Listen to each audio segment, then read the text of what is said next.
हमारे बैंकों का प्रॉफिट आज रिकॉर्ड पर है, हाई रिकॉर्ड है उसके। ये अपने आप में देश की अर्थव्यवस्था को ताकत देने के लिए बैंकिंग व्यवस्था मजबूत होती है तो बाकी अर्थव्यवस्था को भी मजबूती मिलती है।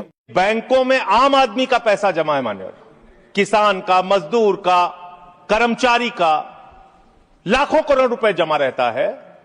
वो पैसा आप गरीब आदमी को नहीं देते, उनके रोजगार के लिए नहीं देते, एमएसएमई सेक्टर के लिए नहीं देते। वो पैसा उठा के आप अपने चंद पूंजीपति मित्रों को दे देते हैं।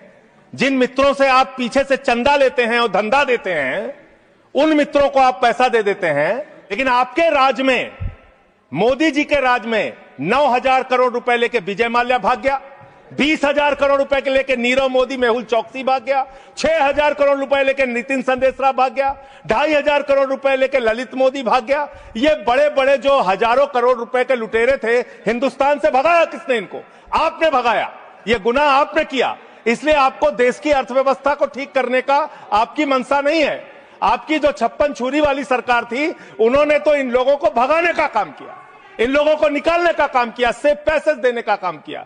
देश की जनता लूटी गई, बैंकों को आपने खाली करने का काम किया। और ऑथेंटिकेट करते हुए मैं आपको बताऊंगा मान्यवर, ये आपका लोकसभा में दिया गया सरकार का उत्तर है, मेरे घर पे नहीं बना। इसमें आप लोगों ने साफ तौर पे बताया है कि आपने करीब करीब 70% कर्जा 5,44,000 करोड़ में से मात्र 1,60,000 करोड़ रुपए आपने कर्जा वसूला और बाकी सब का सब आपने माफ कर दिया। ये तो बड़ी अच्छी स्कीम है आपकी, बहुत अच्छी स्कीम है। यही स्कीम आप किसानों के लिए लाइए, यही स्कीम आप मजदूरों के लिए लाइए, रेहड़ी पटरी वालों के लिए लाइए, छात्रों के लिए लाइए, छोटे दुकानदारों के लिए लाइए और कहिए कि अगर 1 लाख रुपए किसी किसान का बाकी रहेगा, 30,000 रुपए दे दे, उसका बाकी कर्जा माफ। कहिए कि अगर 1 करोड़ रुपए किसी दुकानदार का, छोटे व्यापारी का माफ रहेगा, बकाया रहेगा, उससे 30 लाख रुपए लेके 70 लाख रुपए माफ। क्योंकि यही काम तो किया है आपने। आंकड़े पढ़ रहा हूं मान्यवर, ध्यान से पूरे देश को सुनना चाहिए क्या है आपकी असलियत। आपने भूषण स्टील का 54,000 करोड़ रुपए कर्जा बकाया था, 42,000 करोड़ रुपए आपने वसूला, 23% आपने माफ किया। एसआर का, भूषण स्टील का 57,000 करोड़ रुपए बकाया था, 35,000 करोड़ वसूला, 38% आपने माफ किया। 8,000 करोड़ रुपए ज्योति स्ट्रक्चर्स का बकाया था, 55% आपने माफ किया। 91,000 करोड़ जीएचएफएल का बकाया था, 60% आपने माफ किया। भूषण पावर का 48,000 करोड़ रुपए बकाया था, 19,000 करोड़ रुपए वसूला, 60% माफ किया।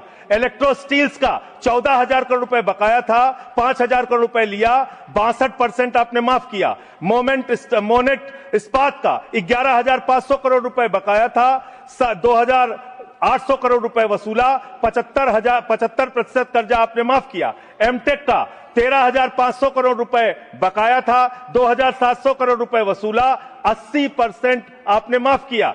आलोक इंडस्ट्रीज का 30,000 करोड़ रुपए बकाया था, 5,000 करोड़ रुपए वसूला, 83% आपने माफ किया। लैंको इंफ्रा का 47,000 करोड़ रुपए बकाया था, 5,300 करोड़ रुपए आपने वसूला, 88% कर्जा आपने माफ किया। वीडियोकॉन का 46,000 करोड़ रुपए बकाया था, 2,900 करोड़ रुपए वसूला, 94% कर्जा आपने माफ किया। एबीसी शिपयार्ड का 22,000 करोड़ रुपए बकाया था, 12,000 करोड़ रुपए वसूला, 95% आपने माफ किया। आपने श्रीवास्तव इंडस्ट्रीज का 4,800 करोड़ रुपए बकाया था, 320 करोड़ रुपए आपने वसूला, 95% कर्जा आपने माफ किया।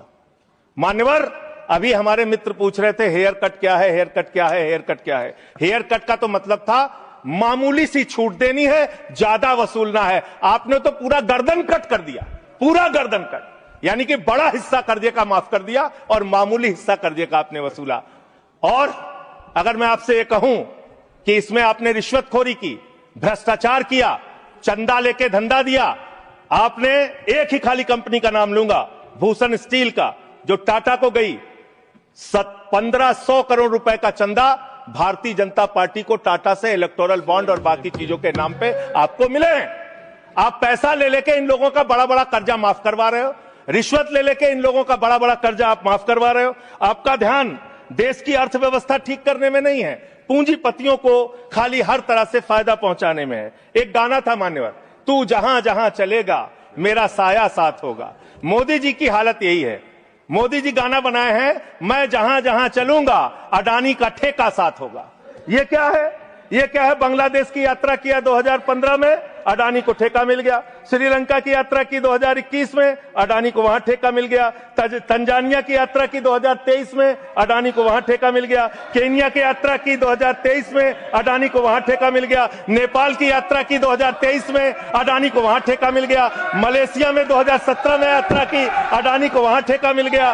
2018 में सिंगापुर की यात्रा की, अडानी को वहां ठेका मिल गया। सर दिखाई नहीं पड़ रहा हूं मैं सर, अडानी को वहां ठेका मिल गया। वियतनाम की यात्रा की 2024 में, अडानी को वहां ठेका मिल गया। इजराइल की यात्रा की 2017 में, अडानी को वहां ठेका मिल गया। तू जहां जहां चलेगा मेरा साया साथ। कोई भी रिलेवेंट नहीं है।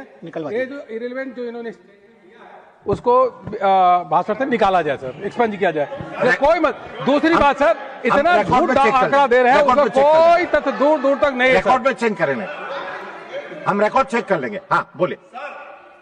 अडानी का नाम सुनते ही लोगों को 440 वोल्ट का करंट क्यों लग जाता है? मुझे तो समझ में नहीं आता। जैसे अडानी का नाम लो, पूरी की पूरी भाजपा खड़ी हो जाती है। 440 वोल्ट का करंट लग जाता है। यही विषय है कि देश को बर्बाद किया है तुमने। कर्जा दे दे के अपने दोस्तों को भगाया है। अब बिल पे आइए। आपका ध्यान बड़े बड़े पूंजीपतियों से। मान्यवर मेरा समय जा रहा मान्यवर मेरा समय जा रहा है, मुझे बोलने दीजिए। मान्यवर आपका दिमाग, हम चेक कर लेंगे। आपका दिमाग बड़े बकायेदारों से कर्ज वसूलने में नहीं है। अगर होता तो ये हजारों करोड़ के जो बकायेदार हैं, इनके पासपोर्ट जब्त करो ना। संजय सिंह के तो पासपोर्ट आपने जब्त किए हैं, एक एक सांसद के पासपोर्ट आपने जब्त किए हैं। इन डकैतों के पासपोर्ट क्यों नहीं जब्त किया आपने? नहीं जब्त किए। आपका दिमाग क्या है? यूट्यूबर पकड़ना है, न्यूज वाले को पकड़ना है, 4 PM संजय शर्मा का बंद करना है, राजीव निगम का फेसबुक बंद करना है, मुकेश मोहन पे मुकदमा करना है। खाली आपको अपने विरोधियों का गला घोटने के अलावा दिन रात कोई काम नहीं है। खाली आपको अपने चंद पूंजीपतियों को फायदा पहुंचाना है। देश की जनता भाड़ में जाए, कोई मतलब नहीं आपको। नोटबंदी करके आपने देश की अर्थव्यवस्था को बर्बाद किया। आपने एक अपने पूंजीपति दोस्त को हिंदुस्तान की सारी संपत्ति देके देश को बर्बाद किया। आप सिर्फ देश को लूटने वाले लोग हो। आप देश को लूटने का और भ्रष्टाचार करने का और उनसे चंदा लेकर धंधा देने का काम कर रहे हैं। मान्यवर, इस बिल का मैं पूरी तरीके से विरोध करता हूं। अंतिम बात कहकर खत्म करूंगा। मान्यवर एनसीएलटी की बड़ी चर्चा हुई। एनसीएलटी में मान्यवर 30, बस खत्म कर रहा हूं। सबको आपने ज्यादा टाइम दिया, मुझे भी एक आध मिनट दे दीजिए सर।